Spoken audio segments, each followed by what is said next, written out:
Boa noite, meus irmãos. Graça e paz da parte de Cristo Jesus.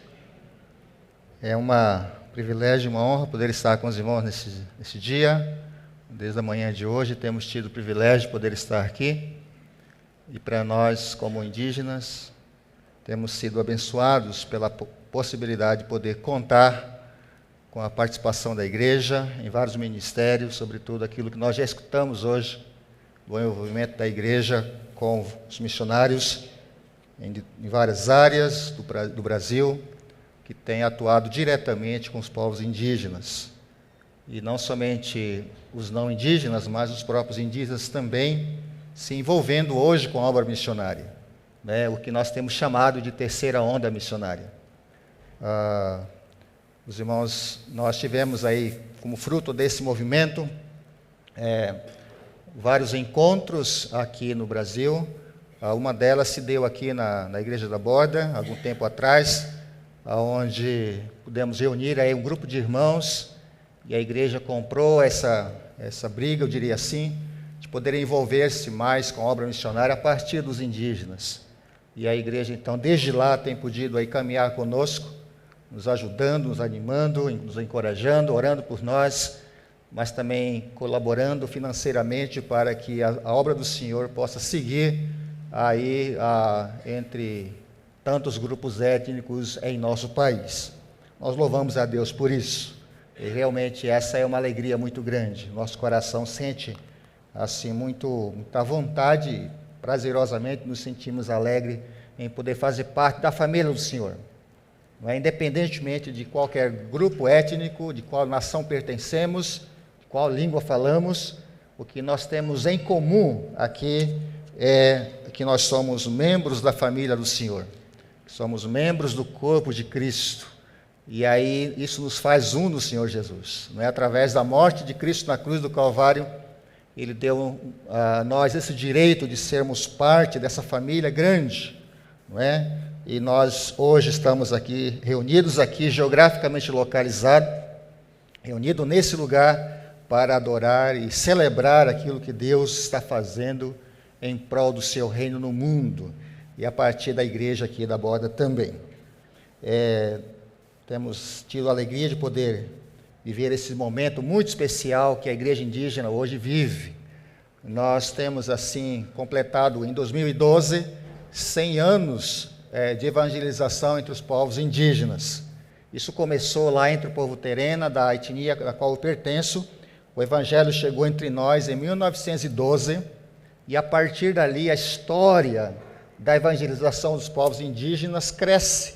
A partir então daquele grupo pequeno, até então, começa a desenvolver, e aí o Evangelho se espalha, as organizações missionárias chegam, no primeiro momento, a chamada primeira onda missionária.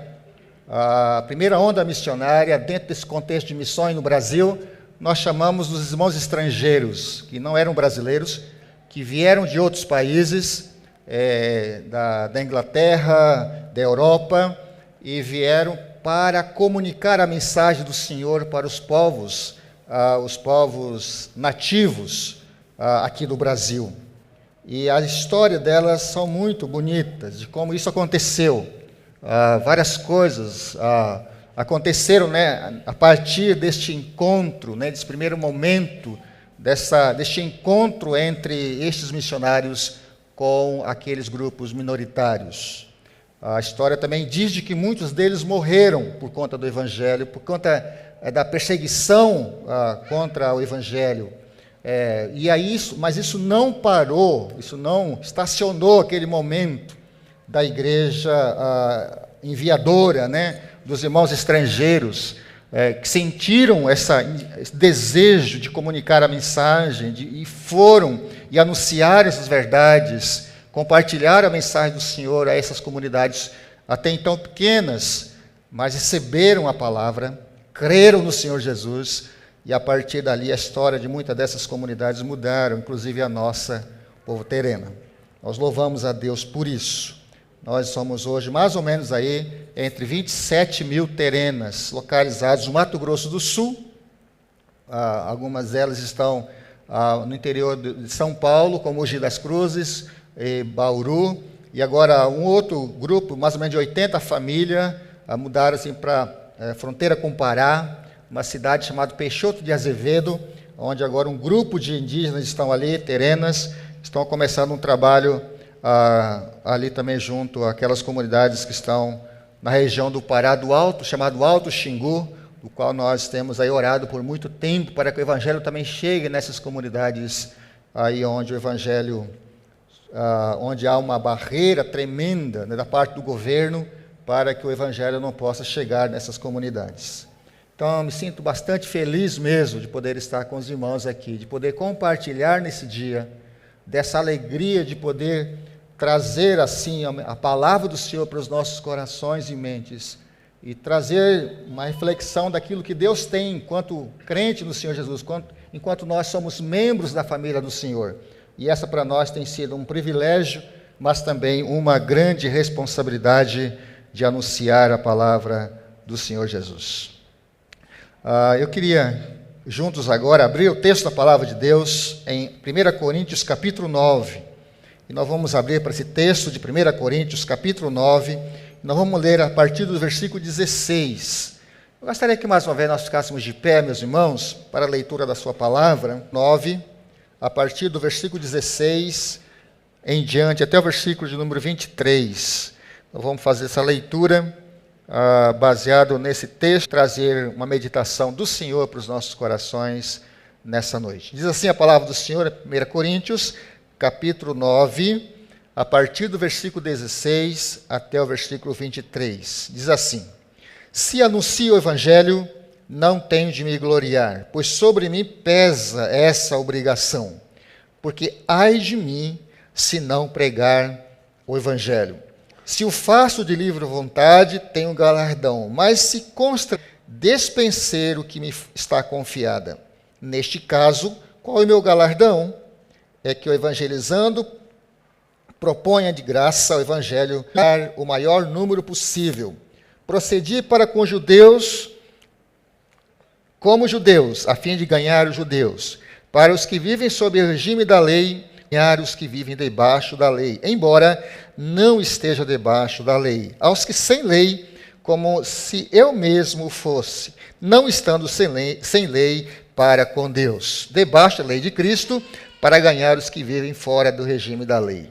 Fiz-me de fraco para com os fracos, com o fim de ganhar os fracos. Fiz-me de tudo para com todos, com o fim de, por todos os modos, salvar alguns. Tudo faço por causa do Evangelho, com o fim de me tornar... Vamos fazer uma leitura junto desse texto? Vamos lá? Tudo faço por causa do Evangelho, com o fim de me tornar cooperadores com Ele. Tudo faço por causa do Evangelho. Foi muito fraco, meus irmãos. Tudo faço por causa do Evangelho. Podem sentar, meus irmãos. Tudo faço por causa do Evangelho. Viver o Evangelho está ligado à ordem que recebemos de testemunhar. Nós temos olhado para as Escrituras e temos percebido que o Senhor mesmo deu essa ordem para todos. Mateus capítulo 28 nos dá essa informação clara de que a ordem era de ir fazer discípulos de todas as nações. Mas não somente isso, mas também de ser testemunha. Atos capítulo 1, versículo 8 diz isso, de que nós nos tornamos também testemunha, receberíamos o poder de Deus para sermos testemunhas, ou seja, anunciar as verdades, mas ao mesmo tempo vivê-la de tal forma, de anunciar e de fazer com que o Evangelho chegue a esses lugares mais distantes. Era uma ordem dirigida a nós como crentes, aos discípulos do Senhor Jesus, mas não apenas ficou lá com eles, chegou até nós hoje, como crentes no Senhor Jesus, salvos pela graça de Cristo. Marcos capítulo 16, versículo 15 diz que nós devemos ir por todo o mundo, pregar o Evangelho, pregar, anunciar a mensagem de Cristo. Anunciar, seja ela falada, seja ela vivida, devemos anunciar, pregar a mensagem do Senhor Jesus. Essa era o grande incentivo do apóstolo, isso era o moto dele. essa era a vida dele, se tornou o estilo de vida de Paulo, essa pregação da palavra. Logo depois daquele encontro pessoal que ele teve lá em Atos capítulo 9, nos mostra claramente que a partir daquele encontro, Paulo então traz para si o desejo claro de anunciar a palavra, de falar de Cristo, de mostrar às pessoas que agora ele era diferente, que agora havia algo novo em sua vida, que a motivação dele era de pregar, de anunciar e de viver o Evangelho. Essa era o moto, era a agência de Paulo, essa era o motivo pela qual ele vivia. Ele falava, eu vou anunciar, eu vou falar, sobre mim pesa essa obrigação. Paulo estava simplesmente dizendo de que se ele não fala, algo poderia pesar sobre ele, e deve ser isso o foco nosso enquanto cristão, enquanto crente no Senhor Jesus. Nós nunca devemos ficar parados, estacionados, mas devemos olhar para as pessoas, dar a ele a mensagem de Cristo, assim como Paulo fez e os outros apóstolos também, os missionários fizeram lá no começo deste século. E outros anos passaram, assim o fizeram por causa que eles tinham uma coisa comum, a que Paulo tinha também, de anunciar as verdades de Deus. Todos nós somos chamados para cumprir essa tarefa, todos nós somos chamados para anunciar essas verdades, não importa onde estamos, se é aqui, seja lá no Amazonas, seja lá na Ásia, na África, não importa onde nós estamos, a mensagem da palavra tem que ser comunicada, não importa a idade que temos. E quando a idade chega, como eu estou sentindo nesses dias, quando ela chega, de fato a gente sente mesmo, né? Não sei se é alegria, não sei se é vantagem isso, mas os anos passam. Eu, quando tinha 18 anos, eu tinha uma força que hoje eu não tenho mais. Mas essa questão de anunciar o Evangelho, ela ultrapassa essas barreiras de idade, de tempo, de espaço, de localização. Temos que anunciar a mensagem de Cristo Jesus. A segunda onda missionária, como nós já falamos aqui, ela então vem também para colaborar. Havia uma necessidade grande, os missionários estrangeiros não podiam mais ficar nas áreas indígenas, por conta da perseguição. Muitos de vocês oraram por isso, acompanharam muito dessa história que aconteceu com os primeiros missionários estrangeiros, foram expulsos da área indígena. Parece que havia agora uma parada do envolvimento da obra missionária, mas Deus levanta o que nós chamamos hoje de segunda onda missionária, os próprios nacionais, irmãos brasileiros, que se levantaram para anunciar o amor de Deus, a continuar aquele trabalho que os missionários estrangeiros haviam começado, na área de plantação de igreja, na área de tradução das Escrituras, enfim, tudo aquilo que eles estavam fazendo, parecia que agora estava estacionado e acabado, mas Deus, na sua graça e misericórdia, levanta um outro grupo forte, apoiado pelas igrejas nacionais, que envia obreiros. Entre eles, muitos de nós conhecemos. Coai, por exemplo, foi um deles, apoiado por essa igreja, e tantos outros irmãos, agências missionárias, focaram seu ministério para dar continuidade nessa obra missionária. Mas também houve uma outra perseguição forte contra os missionários, dizendo que eles estavam ali com uma segunda intenção. Não era de fato pregar o Evangelho. Eles estavam ali com uma outra ideia. Não era simplesmente um critério que eles haviam estabelecido para estar dentro das áreas onde tinha madeira, onde tinha minérios. E a acusação se tornou forte contra eles. E muitos deles tiveram que sair e voltar para suas igrejas, muitos deles sem possibilidade nenhuma de poder voltar e continuar o ministério até então. Mas aí Deus levanta o que nós chamamos de terceira onda missionária, que são os próprios indígenas pregando a palavra do Senhor. envolvendo-se cada vez mais na pregação do Evangelho, da graça de Cristo, dando continuidade também na área de tradução, na área de plantação de igreja, fortalecimento das igrejas locais. Eu sou fruto da obra missionária. Vale a pena, meus irmãos, vale a pena. Há duas irmãs que trabalharam conosco muitos anos. Elas deixaram para nós o Novo Testamento para a nossa língua. Foram irmãs incansáveis na obra do Senhor. Elas ficavam em nossa comunidade. O que me impressionava nessas mulheres, nessas irmãs, é que elas eram tolhidas de muitas coisas que supostamente eram boas, comida, né, o calor, o jeito de dormir, a maneira de viver a vida ali, tão complicado, tão difícil, mas elas estavam dispostas a pagar um preço, porque amavam o Senhor, e queria ver o Evangelho chegar naquelas comunidades. Fruto daquele trabalho, dezenas de indígenas se tornaram cristãos, envolvidos na obra missionária, inclusive muitos deles hoje envolvidos na plantação de igrejas no contexto indígena em nosso país. Paulo tinha essa convicção. Paulo sabia claramente de que sobre ele tinha uma obrigação e pesava sobre ele esse desejo de pregar o Evangelho. Ele faz aqui essa alusão de que ele tinha esse compromisso, fazia parte da sua vida, era o seu cotidiano, era o seu alimento diário, era algo que pulsava no seu coração e mente, essa questão da pregação da palavra do Senhor Jesus. Se tornou para ele um motivo de vida, se tornou para ele até um estilo mesmo de vida, do dia a dia, e essa pregação consumia a mente e o coração deste chamado homem de Deus, da qual nós estamos falando nessa noite.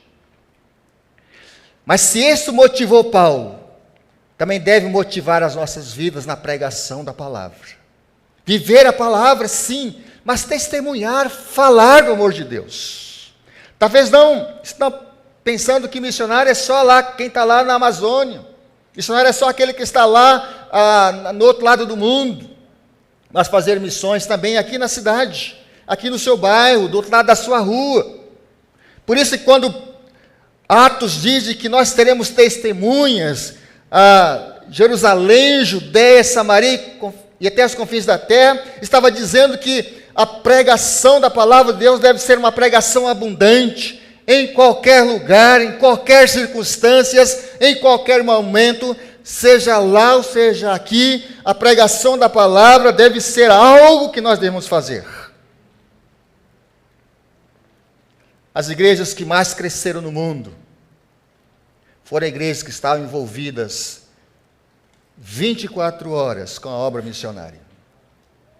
O estilo de vida da igreja deve ser uma vida em missões. Eu costumo dizer que missões não é um programa apenas da igreja. Missões não é um programa eclesiástico da igreja apenas. Ela é vida, deve ser a vida da igreja. Paulo dizia para nós, escrevendo essa carta aos Coríntios, dizendo que ele sentia no coração de testemunhar do amor de Deus. Ele fazia com que as pessoas sentissem parte da vida dele, do cotidiano dele. Ele faz aqui alusão a algumas coisas interessantes que ele fazia como judeus, fazia-se como gentios, para que pudesse ganhar essas pessoas para o reino.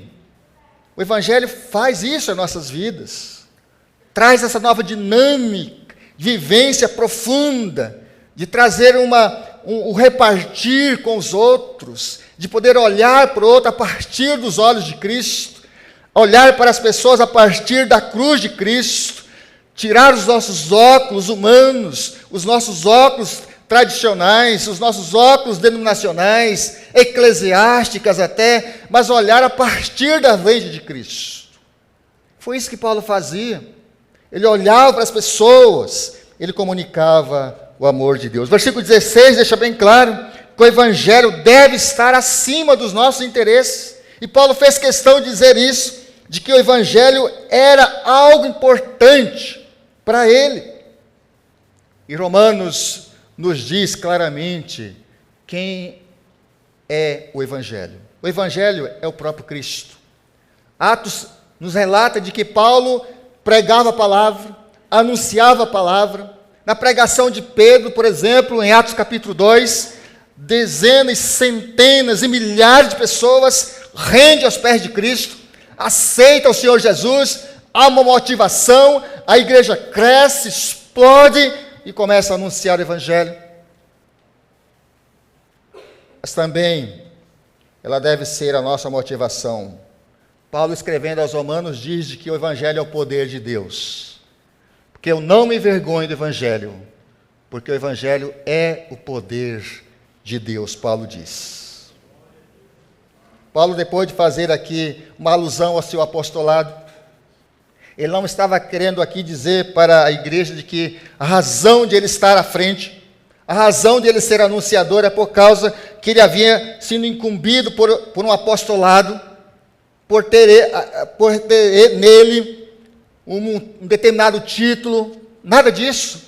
Paulo não queria simplesmente parar nisso. O que ele estava dizendo era o seguinte, que apesar de receber esse chamado de Deus, essa tarefa do Senhor Jesus, ele queria que essa tarefa fosse também tarefa dos outros, tarefa daqueles que chegavam perto a ele, e ele tinha essa possibilidade de comunicar. Resultado de um relacionamento profundo com Deus, Paulo tinha isso no coração. É exemplo disso, ele mesmo diz, tudo faço por causa do Evangelho, versículo número 23, com a fim de me tornar cooperador com ele. Paulo se tornou cooperador.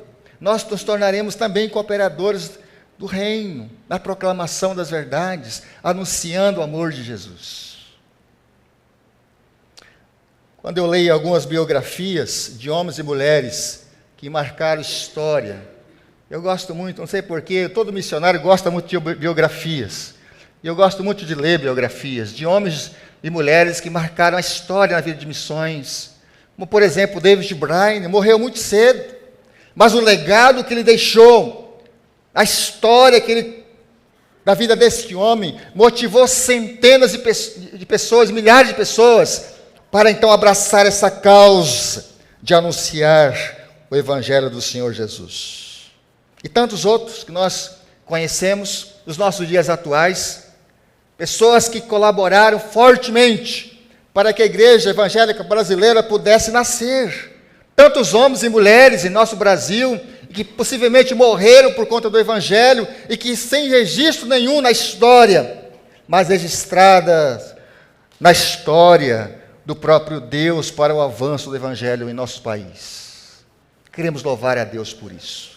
Me lembro do seu Bruno, um senhor de idade, lá na calha do Rio Negro, quando sentei com ele pela primeira vez, para conversar com aquele senhor de idade, velho, mas crente no Senhor Jesus, homem que testemunhava de Cristo, falava do amor de Deus.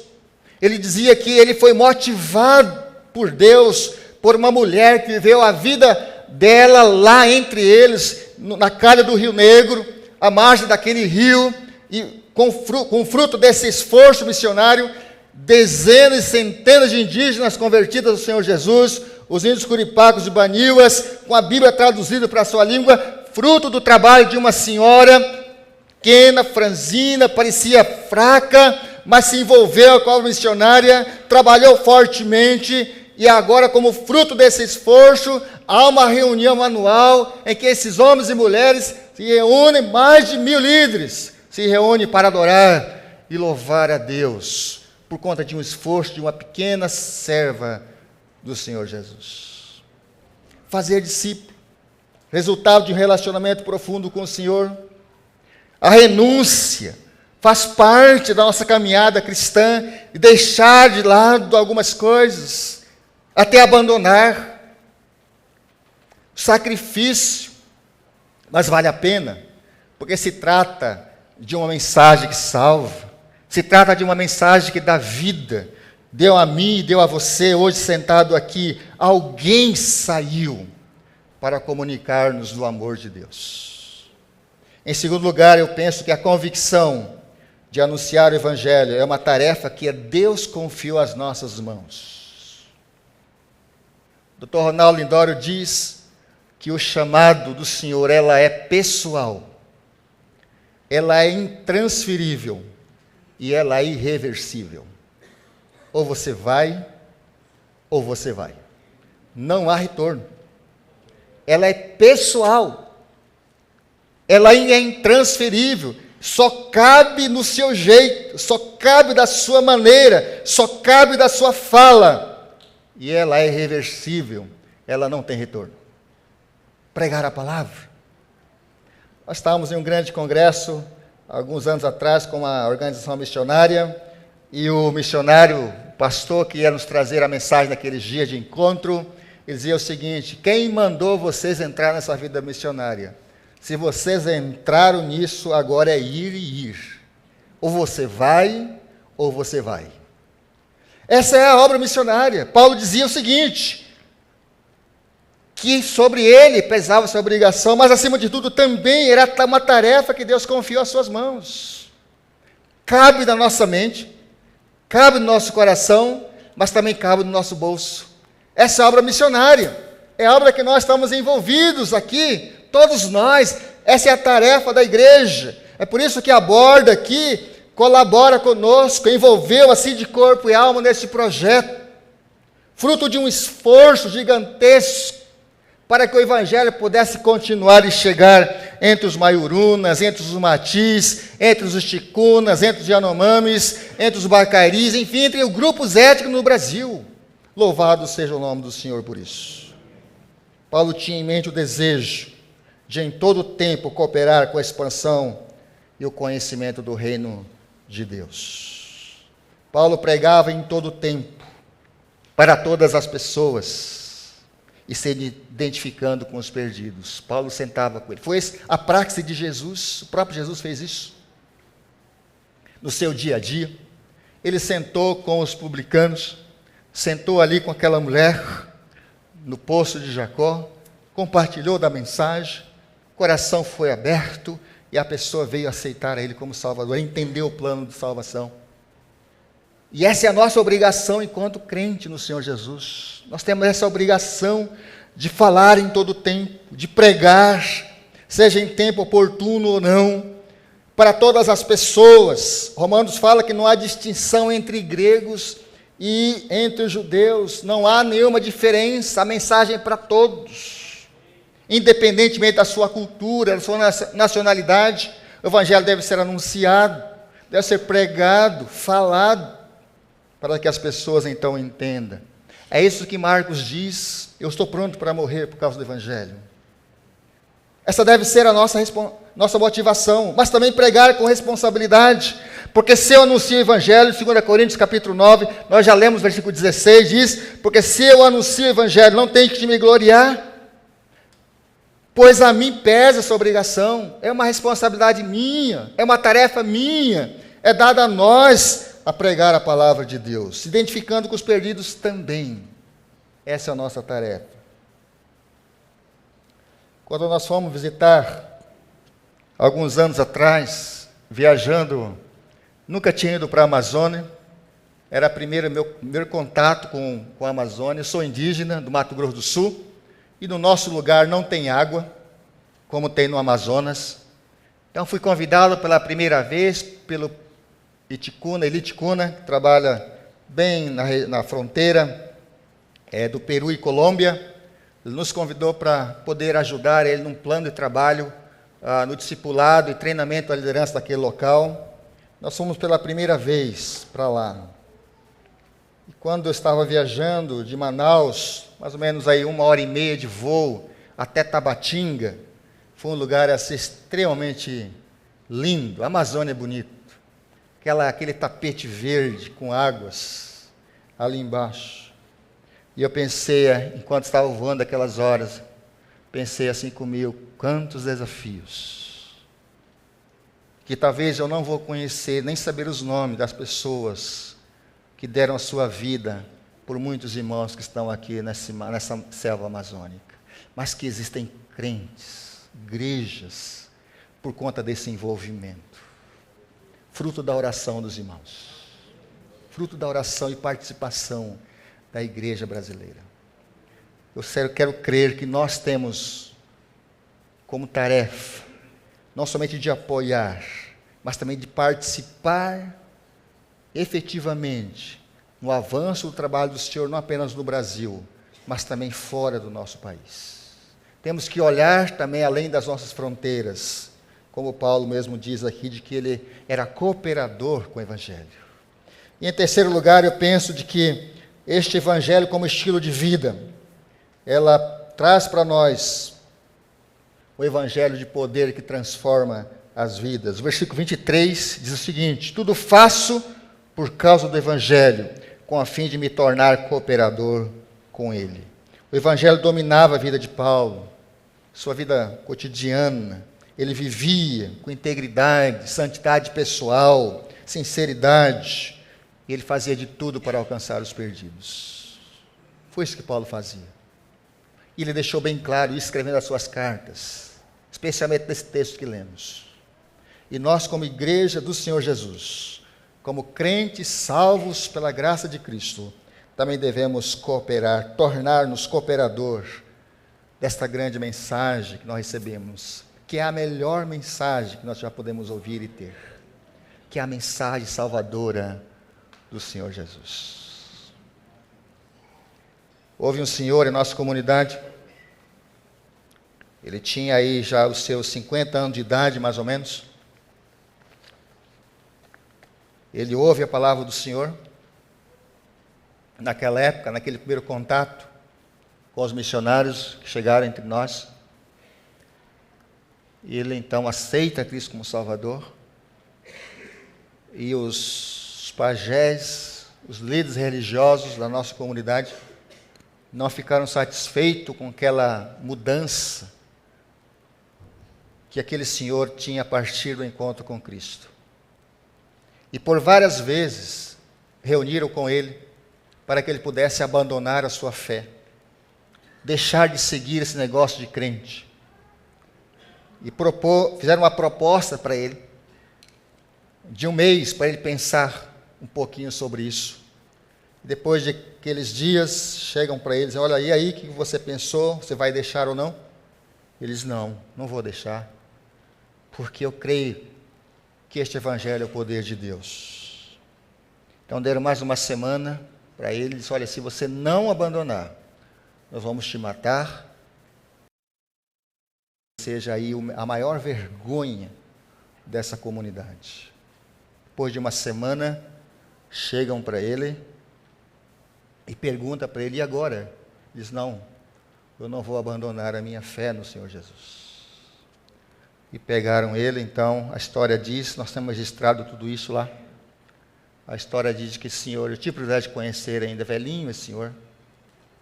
A história diz de que os homens da aldeia, os guerreiros da aldeia, pegaram aquele senhor e arrastaram ele na comunidade toda, amarrado, arrastando, gritando em voz alta de que ele agora era pessoa morta e ele poderia morrer, poderia aí desgraçar completamente a comunidade por conta desse novo evangelho, dessa proposta de vida que ele estava tendo a partir de então. E a história diz de que amarraram ele num tronco no meio lá da aldeia e começaram a surrá-lo de tal forma que ele desmaiava várias vezes por conta dessa surra que ele levou. Muitas surras. Um corpo já muito dolorido, danificado pelas marcas. Alguém lembra que ele começava a ler um tal livro na sua casa.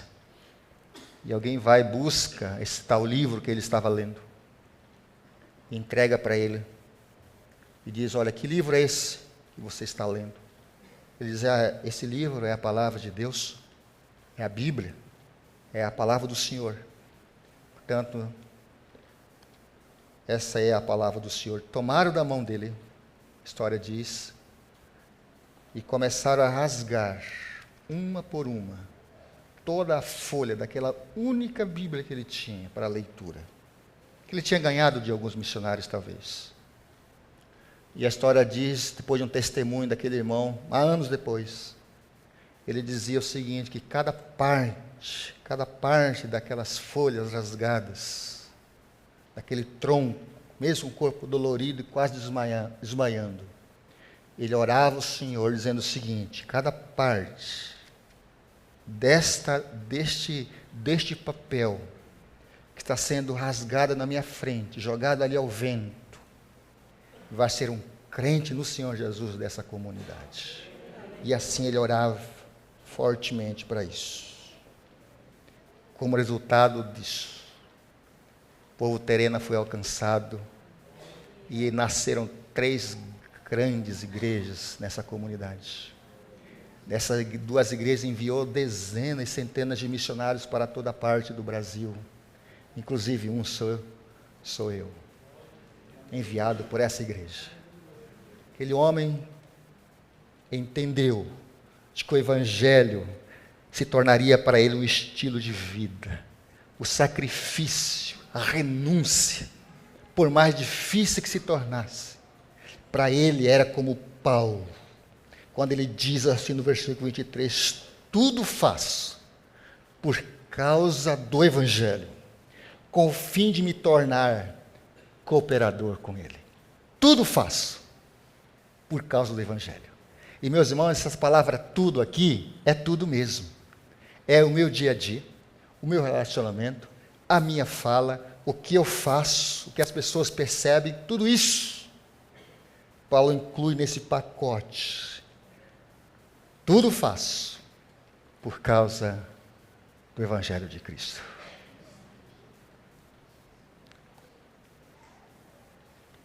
Meu pai morreu alguns anos atrás.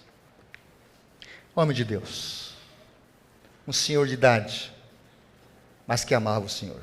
Não tinha muita leitura, não lia, porque ele não sabia muito ler, mas ele decorou alguns textos das Escrituras. E ele tinha um costume bom, todas as manhãs, ele levantava muito cedo para ir para a roça. O indígena levanta muito cedo, né? Vai tomar banho no rio. Antes de tomar banho, ele fazia as leituras das Escrituras.